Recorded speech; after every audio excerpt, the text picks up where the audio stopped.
Bisschop Ron van den Hout, welkom. We zijn onder vier ogen, zo heet dit programma. Ja, dank u voor de uitnodiging. Wat ik me eigenlijk afvroeg, hoe wilt u eigenlijk dat ik u aanspreek? Vroeger was dat natuurlijk helemaal monseigneur en mijn eerwaarde heer en dat soort dingen. Hoe zeggen mensen tegen u? Vaak, monseigneur wordt toch vaak nog gezegd, of bisschop. Ja. Dat vind ik de meest natuurlijke aanspreektitels.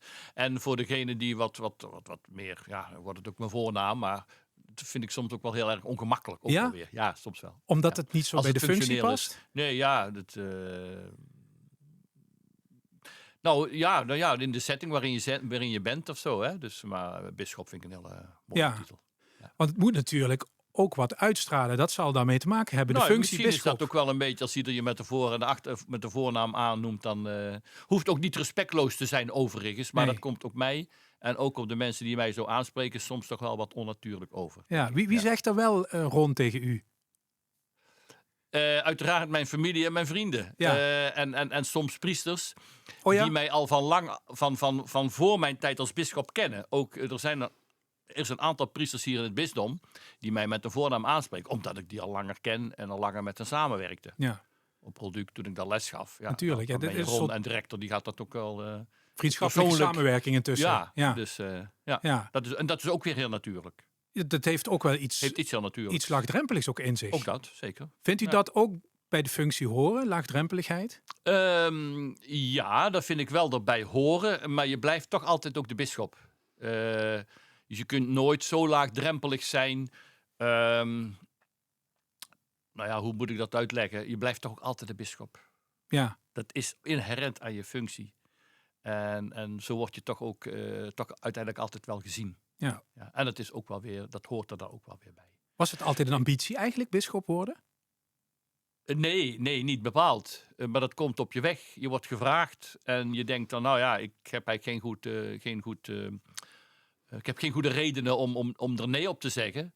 En ik moet zeggen dat ik in de loop van mijn priesterleven wel een beetje, hoe moet je dat zeggen, doorgegroeid ben. Pastoor, gestudeerd, een dokterstitel gehaald, deken geworden, vicaris-generaal. Dus dan groei je een beetje door. En als je dan merkt van, ik voel me hier best op mijn plek, dan zien andere mensen dat. Ja, er zijn natuurlijk ook tegen mensen die niet doorgroeien. Waarom u wel? Werd u dat verteld? Waarom u überhaupt wat men in u zag? Dat denk ik niet. Ik denk dat wat men in mij ziet, dat is een stuk stabiliteit, betrouwbaarheid in de zin van die doet geen gekke dingen. Die zwabbert niet van de ene kant naar de andere kant. In die zin ben ik wel heel stabiel, ook in de omgang, in de vriendschappen die ik heb, maar ook wel over mijn bestuurlijke houding of mening. En ik denk dat mensen wel erg op prijs stellen. Dat ze een beetje weten van, maar daar staat hij en daar staat hij ook. Ja. Ik vermoed het, maar dan moet u eigenlijk aan andere mensen vragen. Dat is misschien waar. Ja. Maar goed, u zit nu hier. Hè? Ik zit nu hier. Dus misschien was het gemotiveerd waarom en zo. Ja. Nu bent u natuurlijk los van een bisschop en geestelijk, laat ik het zo even noemen. Ook een soort bedrijfsleider, hè? U heeft een staf waar u leiding aan geeft. Zeker, zeker. Ja, hoe is dat? Dat is zoeken naar je plek. Ik ben uiteindelijk wel de belangrijkste bestuurder van het bisdom. Maar als het gaat om beheersmatige, economische, juridische zaken, moet ik heel erg steunen, uiteraard, zou ik bijna zeggen, op de medewerkers die je hebt. Het bisdom heeft ook een econoom, degene die over alle economische zaken gaat. Dus daar leun ik wel heel erg tegenaan. Uiteindelijk legt hij de dingen voor en polst hij of ik mij daarin kan vinden in die koers en in die beslissing. Maar uiteindelijk moet ik een beslissing nemen, maar die kan ik niet nemen zonder hem. Ja. Dus over die technische kant van de zaken heb je echt mensen nodig. Ik ben geen manager, zo ben ik niet opgeleid. Ik ben geen bestuurskundige. Ik ben opgeleid als priester, theoloog, om het dan zomaar te zeggen. Ik heb een beetje verstand van kanoniek recht, omdat het bij de theologie hoort. Ja. Maar uiteindelijk ben ik een beetje een doorgegroeide pastoor. Dat wel mooi is, maar de managerskwaliteit. Ik ben ook erg afhankelijk van mijn medewerkers, die ik ook kan kiezen natuurlijk. Ja. Dus er moeten sterke personen op die posten zitten. Dat is Zeker, wel nodig. op wie je kan bouwen Ja. en die je kan vertrouwen. En die mij ook over alles informeren uiteraard. Ja. Die niet een eigen tokootje, een eigen winkeltje gaan organiseren. Maar is het dan een beetje de premier die elke week bij de koning op bezoek gaat? Die komt daar binnen met een aktentas en die vertelt even de laatste stand van zaak. Moet ik me dat zo voorstellen? Komt die econoom 1 keer per week binnen? Nou, zo'n precieze regelmaat hebben we niet, maar wel regelmatig. We hebben sowieso iedere week een stafvergadering. Dan zijn de belangrijkste medewerkers, dat zijn alles bij elkaar, inclusief ikzelf, zijn er staat 6. Wij komen iedere week bij elkaar om de lopende zaken in de gaten te houden. Te kijken wat er geregeld is en wat er geregeld moet worden. En af en toe regelen we natuurlijk ook een meer strategisch overleg van de grootste plannen die voor de toekomst belangrijk zijn. Zoals het synodale proces, hoe we daarmee verder moeten gaan, wat ik heb geïnitieerd. Dat is dan het makkelijkst om dat even in een aparte setting te doen. Verg misschien wat uitleg. Het synodale proces. Dat betekent dat je samen aan dingen werkt, toch? Op een of andere manier. Zeker. Synodale samen. Ja, dus Paus Franciscus heeft de aandacht gevraagd voor de synodaliteit van de kerk. Dat heeft hij wereldwijd gedaan. Daar ben ik zelf, eind vorig jaar, heb ik daar mijn eigen mijn invulling aan gegeven. Ik heb ook iemand uitgenodigd om ons bij veranderingsprocessen in het bisdom te helpen. Veranderingsprocessen vragen heel veel en dat is ook een apart vak. Dus dat kan ik niet. Daar heb ik iemand voor nodig die ons daarmee helpt. En daaruit is naar voren gekomen om wat synodaal en consultaties te houden in een brede setting. Dus met lekengelovigen, uiteraard ook met de priesters die een belangrijke rol vervullen. Hoe zijn we samen kerk van Limburg en hoe zijn we samen kerk van Christus in Limburg, in het bisdom Roermond. Ja. Nou, dit klinkt nog heel abstract. Daar zouden we heel lang en veel over kunnen spreken. Maar dat proces ben ik begonnen. En Maar denk je dan over de moderne parochie, hoe die eruit ziet? Zijn dat soort zaken? Onderdeel van het proces is de inrichting van parochies. Ja. Kijk, we hebben van vroeger uit een structuur van 360 zelfstandige parochies. Dat is al lang niet meer. Er zijn al veel parochies met elkaar gefuseerd. 7 oude parochies die nu 1 parochie zijn geworden. Dat proces loopt, maar dat moet wel binnen afzienbare tijd worden afgerond. Want we kunnen daar geen 30 jaar, we zijn er al 30 jaar mee bezig. Mijn voorgangers hebben er ook het een en ander aan gedaan. We moeten een keer een nieuwe parochiestructuur, een nieuwe parochieindeling kunnen neerleggen als basis voor onze pastorale activiteiten. Ja. Dus de structuur moet aangepast worden aan de tijd. Gaan wij over 30 jaar nog naar de kerk? En daar bedoel ik mee naar een kerkgebouw. Want die zijn natuurlijk, ik schiet me nu te binnen, duren het onderhoud. Die kerkbesturen zitten daar af en toe toch een beetje mee in hun maag. Ziet u bijvoorbeeld voor zich dat we daarvoor naar het gemeenschapshuis moeten op termijn? Deels gebeurt dat al wel een klein beetje. Maar dat is natuurlijk nooit de ideale situatie. We hebben in het bisdom zulke mooie, prachtige kerken en kerkjes. Ik kan me toch niet voorstellen dat we daar niks van overhouden. Dat er niet mogelijk blijft om toch hier en daar kerken ook overeind te houden. Die ook heel gezichtsbepalend zijn voor het landschap en voor de steden en de dorpen. Maar dan moeten we dan wel samen. Je kan ze herbestemmen. Dan zijn die kerken er alsnog. Die gebouwen. Dan zijn de kerken er alsnog, maar dan verliezen ze natuurlijk hun eigen functie. Wat wel zeer bijzonder jammer zou zijn. Dus we moeten toch met z'n allen in Limburg een aantal kerken overeind weten te houden. Ook gezichtsbepalende en mooie kerken die in kunstzinnig opzicht echt een plus verdienen. Ja, dat is een geformuleerde opdracht. Zo klinkt dat. Dat is het ook. Ja. Door u geformuleerd of kreeg u dat mee? Toen u trekt het er bij mij uit. Mij uit. Dus maar dat is natuurlijk...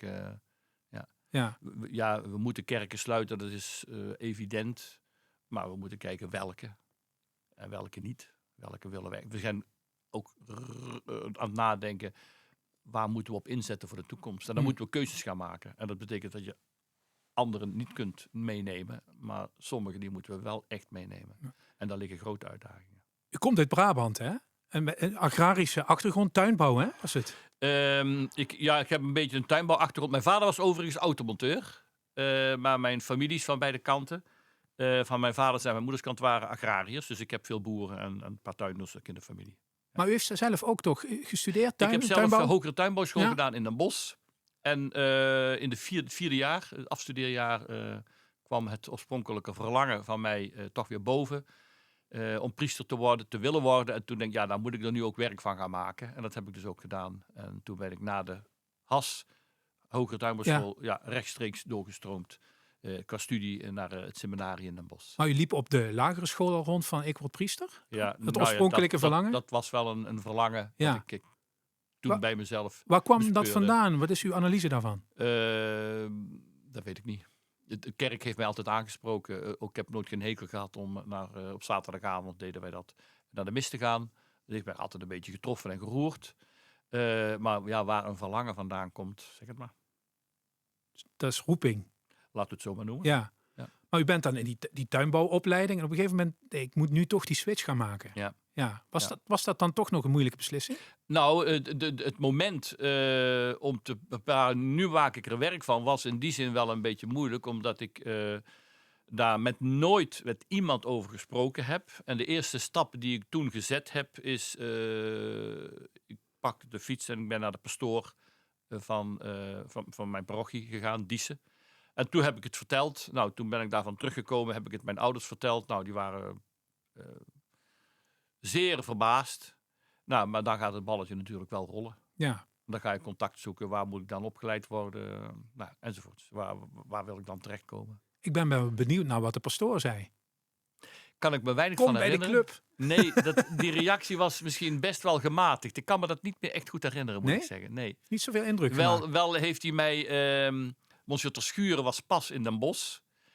En hij heeft mij toen wel gezegd... Nou, dan moet je met het bisdom, met toen vicaris Schreuder, contact zoeken. Want die was daar dan voor. Dus dat is wat hij verteld heeft. Maar verder kan ik me van dat gesprek niet heel veel meer herinneren. Ja. Voor het bisdom Roermond was u actief in Groningen, Leeuwarden. Ja. Ik kan me herinneren, 1,5 jaar geleden of zo, dat u nog aan thuiskomen was in Limburg. Hoe is het nu? Nou, was toch vrij snel over hoor. Ik bedoel, ik heb me van het begin af aan thuis gevoeld. Je laat ook iets achter, dus zeker, daar kan het ook in zitten. Natuurlijk. Huh? Ik bedoel, ik had heel prettig gewerkt in Groningen-Leeuwarden. Een heel ander soort bisdom. Tenminste, een aantal opzichten.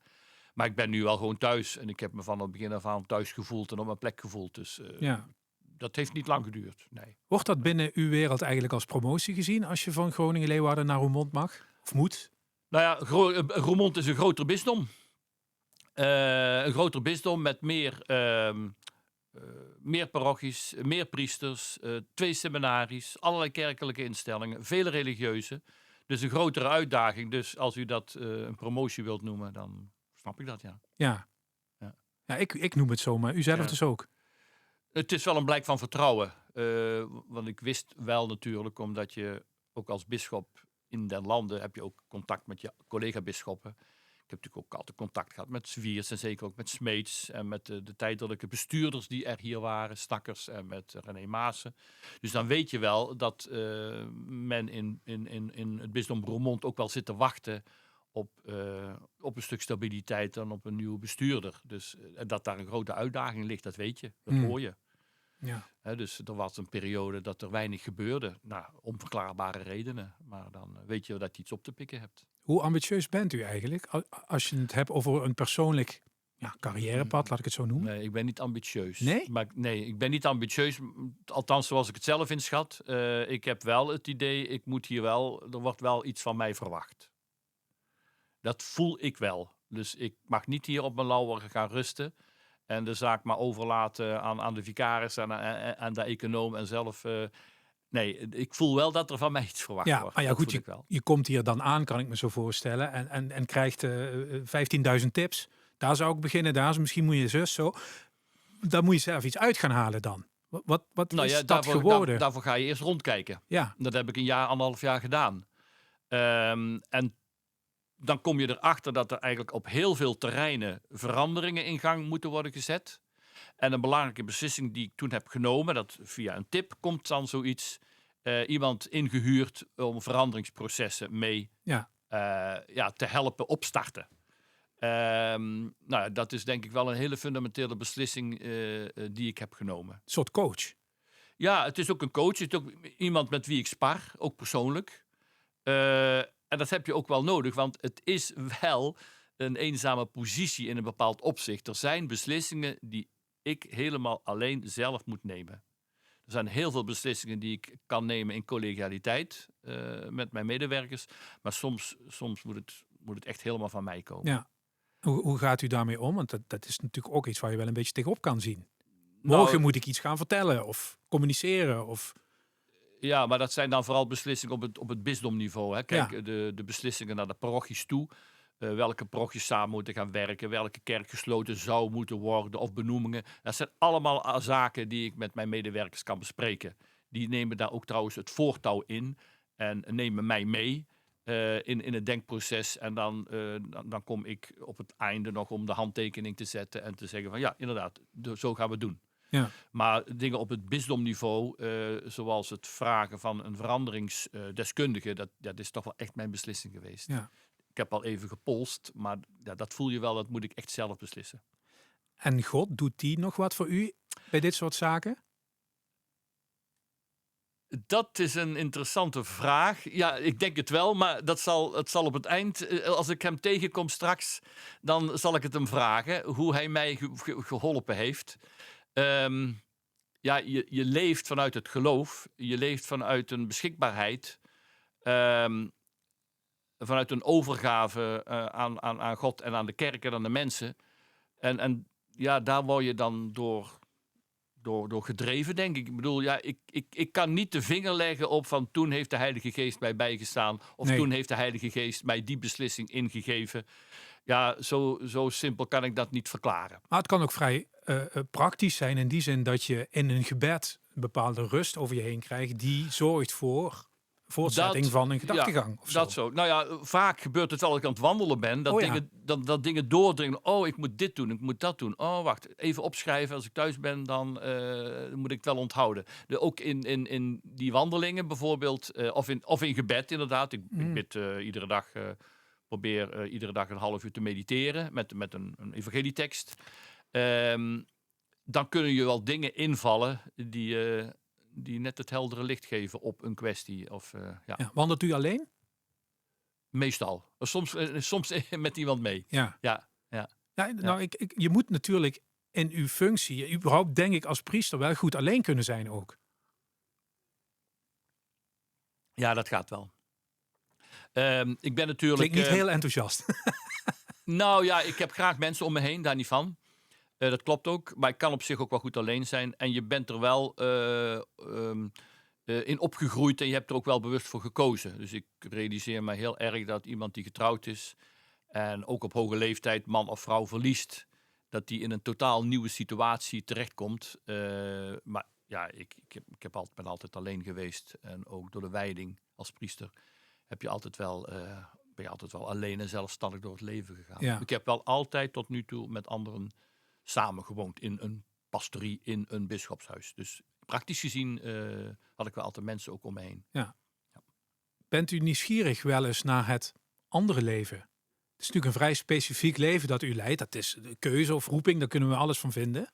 En het andere leven, daar bedoelt u Nou dan ja, mee het getrouwde leven bijvoorbeeld? Bijvoorbeeld. Ja, ik ben ontzettend benieuwd hoe ik, maar ik ga dat niet uittesten, dat kan ik niet meer. Nee. Ik ben heel erg benieuwd hoe ik mijn kinderen zou opvoeden.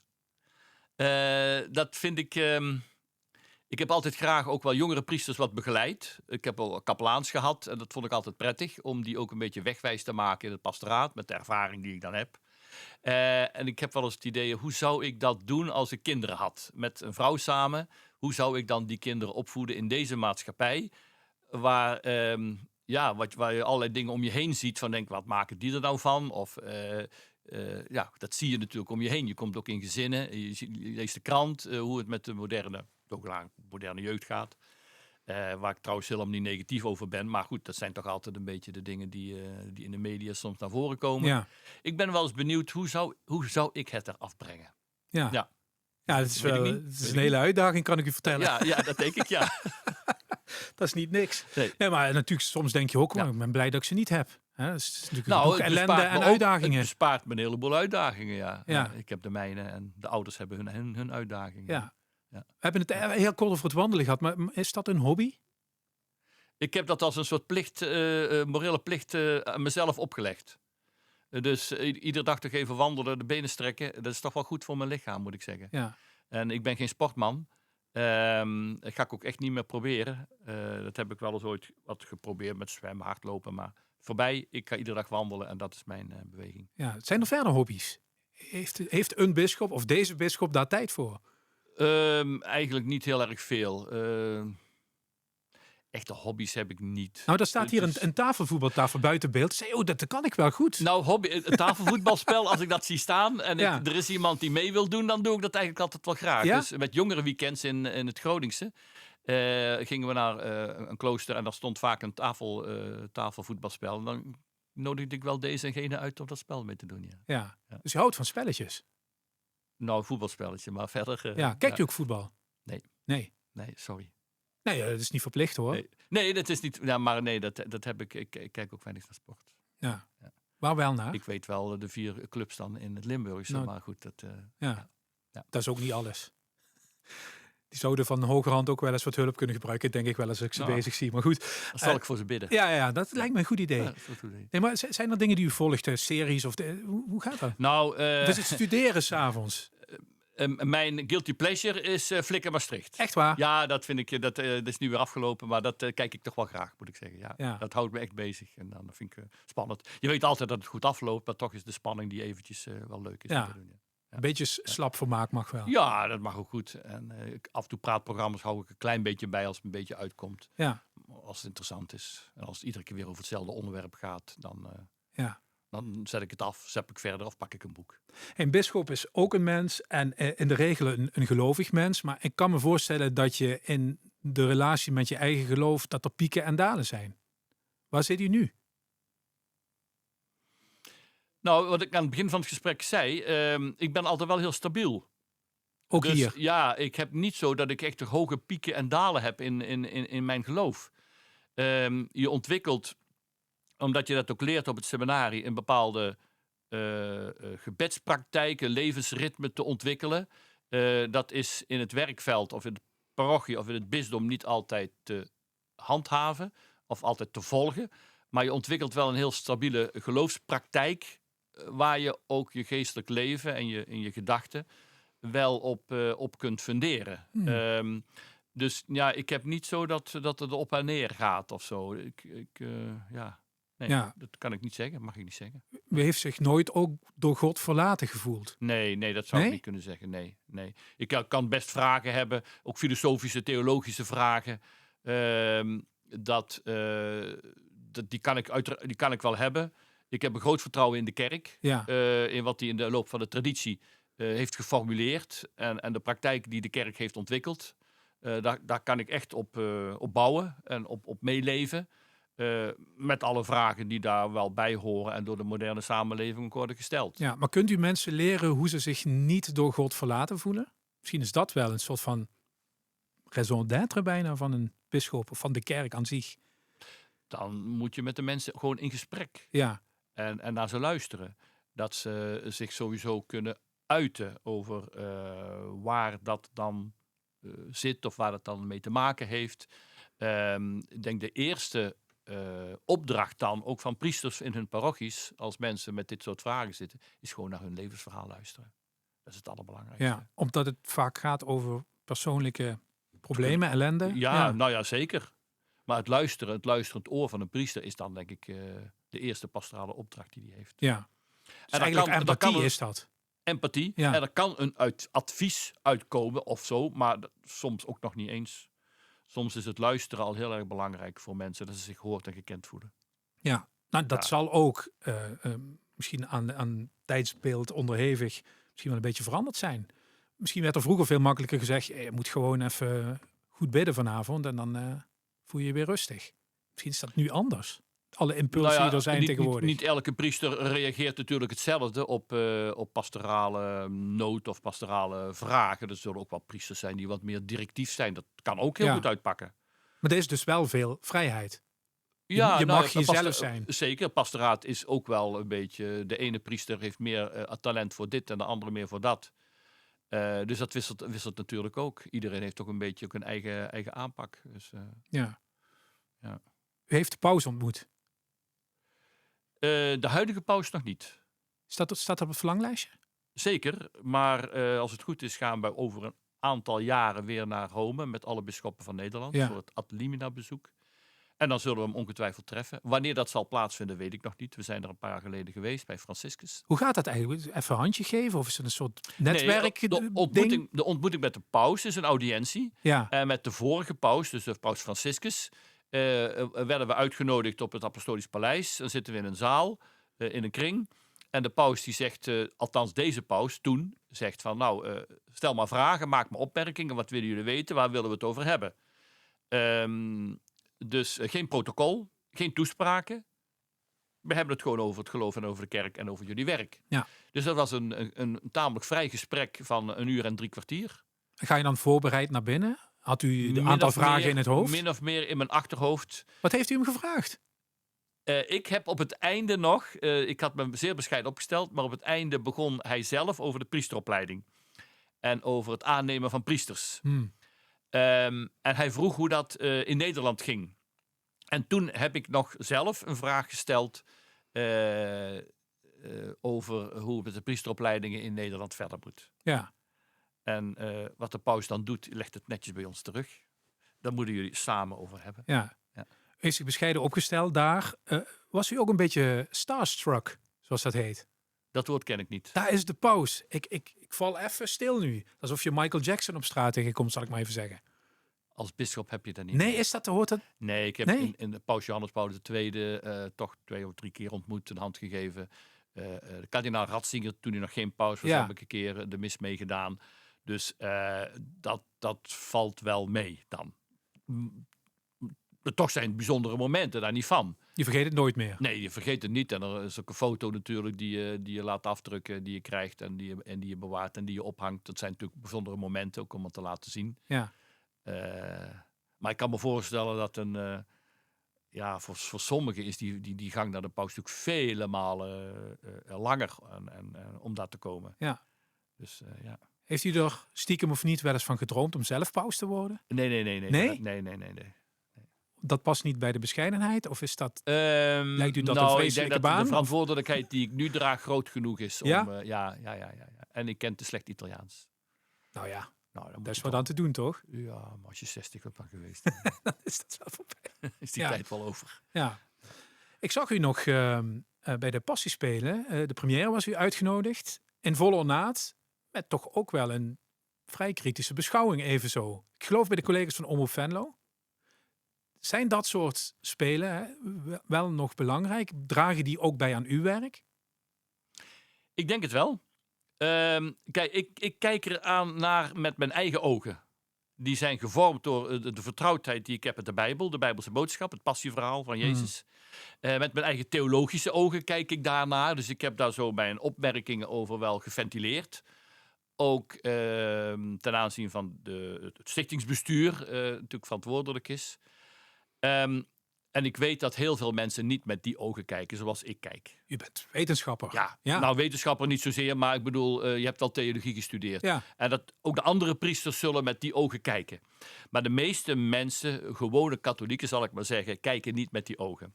Ik ben uiteraard naar de première geweest. Ik wist ook dat wil ik per se doen. En ik was wel erg geboeid en geraakt door de passiespelen. Door de manier waarop er werd geacteerd. Door de dialogen en de monologen die erin zaten. Ik was wel echt geboeid. Ik heb 1,5 uur of meer geboeid, gekeken, geluisterd. En je moest vooral ook luisteren, want het ging vooral om de teksten eigenlijk. Want het toneel was niet zo spannend. Ik bedoel, je zat geen mooie decors. Er was een witte achtergrond en zwarte kostuums, zwarte kleding. Die ook wel in alle variaties er was natuurlijk. Want Pilatus heeft andere zwarte kleding aan dan Caiaphas of dan een leerling van Jezus. Maar qua beeld, het ging vooral natuurlijk om de teksten. Ja, en het vestigt de aandacht op het verhaal, precies. Het vestigt de aandacht echt op het verhaal. En dan ben je voortdurend aan het analyseren. Goh, wat heeft de auteur, de scriptschrijver, ervan gemaakt? Hoe interpreteert hij het Bijbelverhaal? Als ik daar een voorbeeldje van mag noemen, wat mij achteraf nog eens is ingevallen. Het laatste avondmaal werd natuurlijk ook, kwam ook als scène ervoor. En bij het laatste avondmaal zegt Jezus: ze eten me op. Ze zuigen me helemaal leeg. Ja, dat is een bepaalde sociaal-psychologische interpretatie van het laatste avondmaal, die niet theologisch is, maar ik denk van, dat is wel een leuke vondst. Want Jezus zegt bij het laatste avondmaal: dit is mijn lichaam, ik geef me aan jullie. En de scriptschrijver geeft er die psychologische interpretatie aan. Nou, op zich is, ik zeg niet dat het de mijne is, maar wel boeiend en, oké.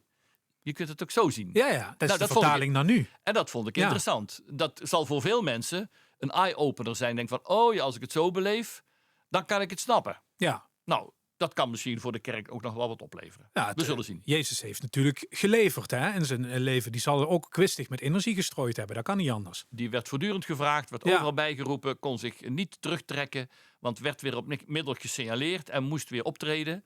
Dus in die zin snap ik dat ook, ja. Dat hij dus helemaal op was. En en anno nu zeg je dan, ik word helemaal leeggezogen. Ja, zo is dat. Ja. Maar wel interessant dat hij daar met die bril naar gaat zitten kijken dan. Ja. Is het ook leerzaam dan? Het is ook leerzaam, ja. En het werd echt goed geacteerd. Geweldig. Het was echt heel mooi. Ja. We nemen dit nu een beetje op in de Pinksterperiode. Dat moet u vaak nog uitleggen wat dat is, denk ik, hè? Ja, Pinkster. Dat zijn mensen een beetje kwijt, heb ik de indruk. Pinksteren. Ja, het is een vrije dag, maandag, en dan houdt het een beetje op. Pinksteren blijft een beetje een abstract feest van de ene kant. Van de andere kant is Pinksteren, worden wij aangesproken als gelovigen om onze talenten te zien, te ontdekken en in te zetten.